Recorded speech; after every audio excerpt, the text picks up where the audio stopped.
नमस्कार दोस्तों, आप देख रहे हैं यूपी बिहार टुडे। तारीख है आज 7 सितंबर, दिन रविवार। चलिए उत्तर प्रदेश और बिहार की बड़ी खबरों पर नजर डालते हैं। मेरठ में 2 बहनें समेत 3 लड़कियां लापता, स्वजन ने लगाया अपहरण का आरोप। मेरठ के द्वाराला से 2 सगी बहनों समेत 3 लड़कियां लापता हो गई हैं, जिसके बाद अपहरण का मामला दर्ज किया गया है।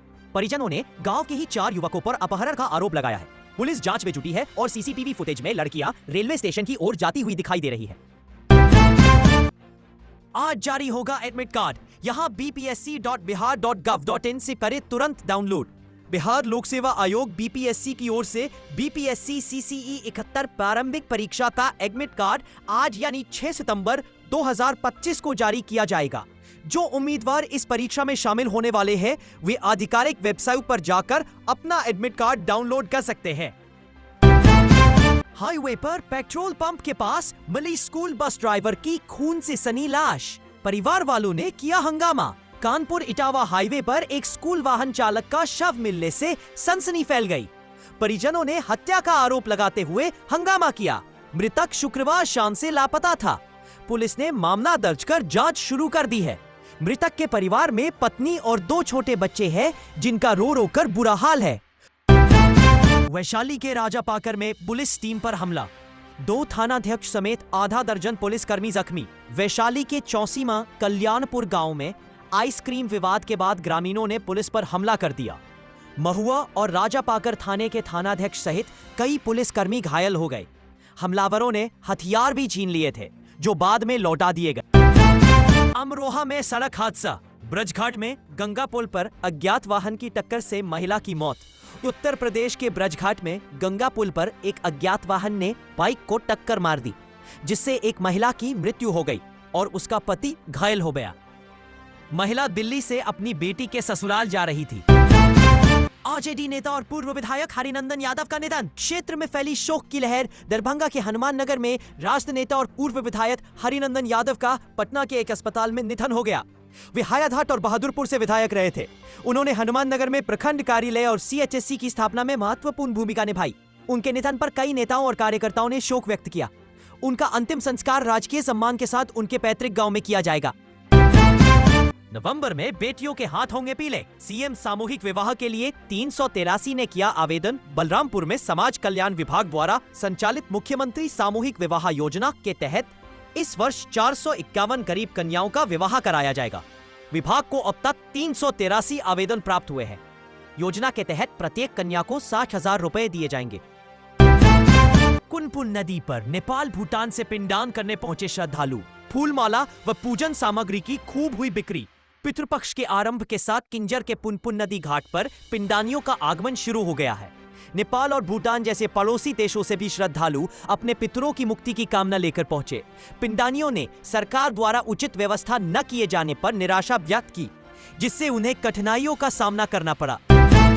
छोटी छोटी पुड़िया बेचकर घर का घर चलाते थे पति पत्नी, भनक लगते ही आ धमकी पुलिस। इस वजह से किया गिरफ्तार।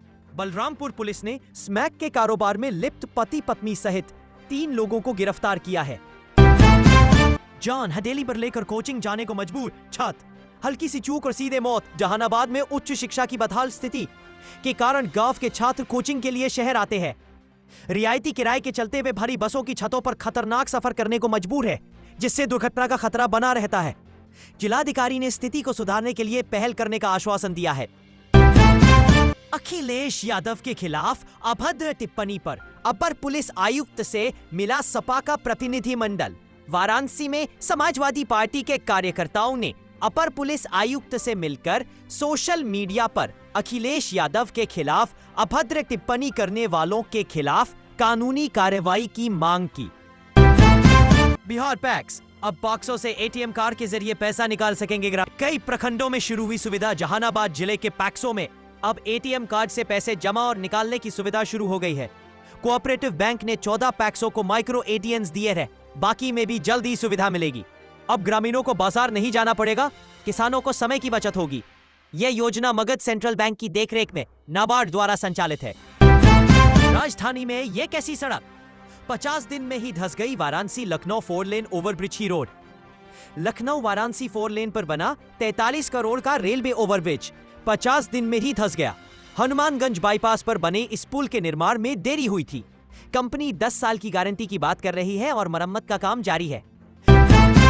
VKSU में स्नातक में नामांकन के लिए मिलेगा अंतिम मौका। तृतीय चरण के लिए लिया जाएगा ऑनलाइन आवेदन। वीर कुंवर सिंह विश्वविद्यालय स्नातक सत्र 2025 से 19 में नामांकन का अंतिम अवसर दे रहा है। रिक्त सीटों के लिए ऑनलाइन आवेदन फिर से शुरू होंगे। अंगीभूत कॉलेजों में सीटें लगभग भर चुकी है, इसलिए संबद्ध कॉलेजों में नामांकन का अवसर मिलेगा। आवेदन से पहले वेबसाइट पर रिक्त सीटें अवश्य देखें। मेरे पास लाइसेंसी पिस्तल है। थाने में सिपाही ने पिता पुत्र से बदसलूकी। सुल्तानपुर के मोतीगढ़पुर थाने में एक सिपाही पर पिता पुत्र से बदसलूकी और जान से मारने की धमकी देने का आरोप लगा है। पीड़ित अनिल कुमार पाठक के अनुसार सिपाही रोहित कुमार ने गाली गलौज करते हुए लाइसेंसी पिस्तल से गोली मारने और घर जलवाने की धमकी दी। शिकायत मिलने पर इंचार्ज थानाध्यक्ष ने क्षेत्राधिकारी को सूचित कर जांच का आश्वासन दिया है। अलौली विधानसभा पर सबरी की नजर। आरजेडी के फायर ब्रांड नेता है विधायक। अब सुंभा गाजी घाट से एनडीए भरेगी हुंकार। बिहार में आगामी 2025 विधानसभा चुनाव को लेकर एनडीए और महागठबंधन दोनों ही सक्रिय है। एनडीए अलौली में कार्यकर्ता सम्मेलन आयोजित कर रहा है। सुल्तानपुर में बाजार गए युवक की गला रेतकर हत्या। इलाके में सनसनी, पुलिस जांच में जुटी। उत्तर प्रदेश के सुल्तानपुर में एक दिल दहला देने वाली घटना सामने आई है। किंदीपुर गांव में बुधवार की शाम चिकन लेने बाजार गए महेश नामक एक युवक की गला रेतकर हत्या कर दी गई। खगड़िया जिले की इस सीट पर रालोजपा की नजर। निशाने पर केंद्रीय मंत्री चिराग पासवान। राष्ट्रीय लोजपा बिहार विधानसभा चुनाव 2025 की तैयारी में जुट गई है। खासकर खगड़िया के अलौली क्षेत्र पर ध्यान केंद्रित किया जा रहा है। अलौली में आयोजित दलित चौपाल में यशराज पासवान ने मतदाता सूची पुनरीक्षण पर सवाल उठाए और चिराग पासवान पर निशाना साधा। उन्होंने दलितों के हितों की रक्षा करने वाले नेता को चुनने का आह्वान किया। सुल्तानपुर में कयामुद्दीनपुर गांव में पत्नी ने प्रेमी संग मिलकर पति की हत्या कर दी। पुलिस ने दोनों आरोपियों को गिरफ्तार कर लिया है और हत्या में प्रयुक्त हथियार बरामद कर लिए हैं। मृतक की पत्नी और उसके प्रेमी ने पहले से ही हत्या की योजना बना रखी थी। अवैध संबंधों में बाधक बनने के कारण हत्या को अंजाम दिया गया। उच्च शिक्षा में ज्यादा दक्षता पर जोर, तभी बिहार बनेगा आत्मनिर्भर। सुधार को उठाने होंगे ये कदम। बिहार में उच्च शिक्षा की गुणवत्ता में सुधार की आवश्यकता है। प्रति लाख जनसंख्या पर कॉलेजों की संख्या बढ़ानी होगी। छात्रों को गुणवत्तापूर्ण शिक्षा के लिए दूसरे राज्यों में जाना पड़ता है। सरकार को उच्च शिक्षा संस्थानों की जिम्मेदारी तय करनी होगी और दोषियों को दंडित करना होगा। बिहार में कई नए संस्थान खुले हैं, लेकिन आईसीटी का उपयोग अभी भी कम है। कौशाम्बी डिपो की रोडवेज बस को 15 किलोमीटर तक चलाता रहा सिरफिरा। कई जगह मारी टक्कर। पीछे दौड़ी पुलिस और बिजनौर के कालागढ़ में एक युवक कौशाम्बी डिपो की रोडवेज बस को चलाकर ले गया, जिससे हड़कंप मच गया। ग्रामीणों और पुलिस ने पीछा किया। भागते समय बस ने ई रिक्शा और एक अन्य रोडवेज बस को टक्कर मार दी, जिससे कुछ लोग घायल हो गए। लगभग 14 किलोमीटर तक बस चलाने के बाद युवक ने नियंत्रण खो दिया और बस खाई में गिर गई। सीएम नीतीश कुमार आज सिवान में भरेंगे हुंकार। 558 करोड़ 35 लाख की योजनाओं की देंगे सौगात। मुख्यमंत्री नीतीश कुमार सिवान के पचरुखी और पपोर में विभिन्न विकास योजनाओं का शिलान्यास करेंगे। वे 558 करोड़ 35 लाख रुपए की 9 योजनाओं का शिलान्यास करेंगे, जिनमें सड़क चौड़ीकरण और बिजली परियोजनाओं से जुड़े कार्य शामिल है। मुख्यमंत्री जीविका दीदियों और कार्यकर्ताओं के साथ संवाद भी करेंगे। जिला प्रशासन ने उनकी यात्रा के लिए सभी तैयारियां पूरी कर ली है। लोन ऐप से ठगी। साइबर ठगी में संभल पुलिस कर रही कॉल सेंटरों पर छापेमारी। संभल पुलिस साइबर ठगी के मामलों में कॉल सेंटरों की जांच कर रही है। ये गिरोह ऐप डाउनलोड करवाकर लोगों के डेटा का इस्तेमाल करते हैं और लोन के नाम पर ब्लैकमेल करते हैं। आर्टिफिशियल इंटेलिजेंस की मदद से अश्लील फोटो बनाकर रिश्तेदारों को भेजकर वसूली करते हैं। पुलिस ने कई गिरफ्तारियां की है और जांच का दायरा बढ़ाया जा रहा है, ताकि सभी कनेक्शन उजागर हो सके। तेजस्वी ने लालू यादव की नाक कटवा दी। रामकृपाल यादव ने क्यों कह दी ये बात? सिवान में पूर्व केंद्रीय मंत्री रामकृपाल यादव ने तेजस्वी यादव को राहुल गांधी का पिछड़गू बताया। उन्होंने कहा कि लालू यादव ने कभी कांग्रेस के सामने आत्मसमर्पण नहीं किया। रामकृपाल ने मोदी और नीतीश सरकार की योजनाओं की सराहना की और आगामी चुनावों में एनडीए की जीत का दावा किया। सरदाना फ्लाईओवर पर खड़े ट्रैक्टर ट्रॉली में घुसी कार, चिकित्सक गंभीर रूप से घायल। कंकरखेरा में दिल्ली दून हाईवे पर सरदाना फ्लाईओवर के पास एक सड़क हादसे में डॉक्टर गंभीर रूप से घायल हो गए। टायर पंचर होने से सड़क किनारे खड़े ट्रैक्टर ट्रॉली में डॉक्टर की कार घुस गई। घायल डॉक्टर को दिल्ली रेफर किया गया है। पुलिस मामले की जांच कर रही है। बिहार शरीफ में लाशें मिलने से हड़कंप, राजा चौधरी की हत्या। तो जितेंद्र की मौत पर आत्महत्या की आशंका। नालंदा के सरबहदी गांव में एक युवक राजा चौधरी का शव पोखर में मिला। परिजनों ने हत्या का आरोप लगाया है। शरीर पर चाकू के निशान पाए गए हैं। पुलिस जांच कर रही है। वहीं वेना थाना क्षेत्र में एक अन्य व्यक्ति जितेंद्र कुमार वर्मा का शव पईन किनारे मिला, जो मानसिक तनाव से जूझ रहा था। पुलिस दोनों मामलों की पड़ताल कर रही है। सुरेश खन्ना के मुताबिक कंपनियों को जीएसटी दर कटौती का लाभ उपभोक्ताओं तक पहुंचाना होगा। इसके लिए तंत्र मौजूद है और 22 सितंबर से लागू होने पर राज्य सरकार निगरानी रखेगी। उन्होंने कहा कि उच्च दरें केवल लग्जरी और सिंह गुड्स पर है, जबकि कम दरें मांग बढ़ाकर उत्पादन और रोजगार को गति देंगी। बेतिया में पत्थर से कूदकर बिजली मिस्त्री की हत्या, बाईं आंख भी फोड़ी। झाड़ियों में मिला शव। बैरिया थाना क्षेत्र में विक्रम पटेल के 30 वर्षीय पुत्र भोला कुमार की पत्थर से कूचकर हत्या कर दी गई। हत्यारों ने इसकी बाईं आंख भी फोड़ दी।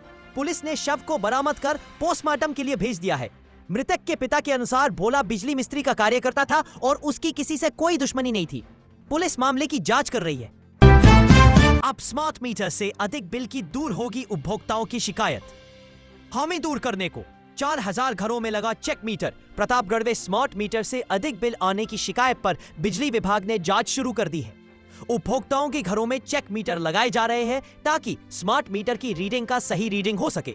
अधीक्षण अभियंता चैल बिहारी ने बताया कि रीडिंग में अंतर आने पर मीटर बदला जाएगा। इससे उपभोक्ताओं की समस्या का समाधान होगा। चलिए दोस्तों, अब सर्राफा बाजार पर नजर डालते हैं। सोना 24 कैरेट की कीमत आज 1,08,620 रुपए प्रति 10 ग्राम रही, यानी प्रति ग्राम 10,865 रुपए। वहीं चांदी का भाव 1,28,000 रुपए प्रति किलो रहा, यानी प्रति ग्राम 128 रुपए।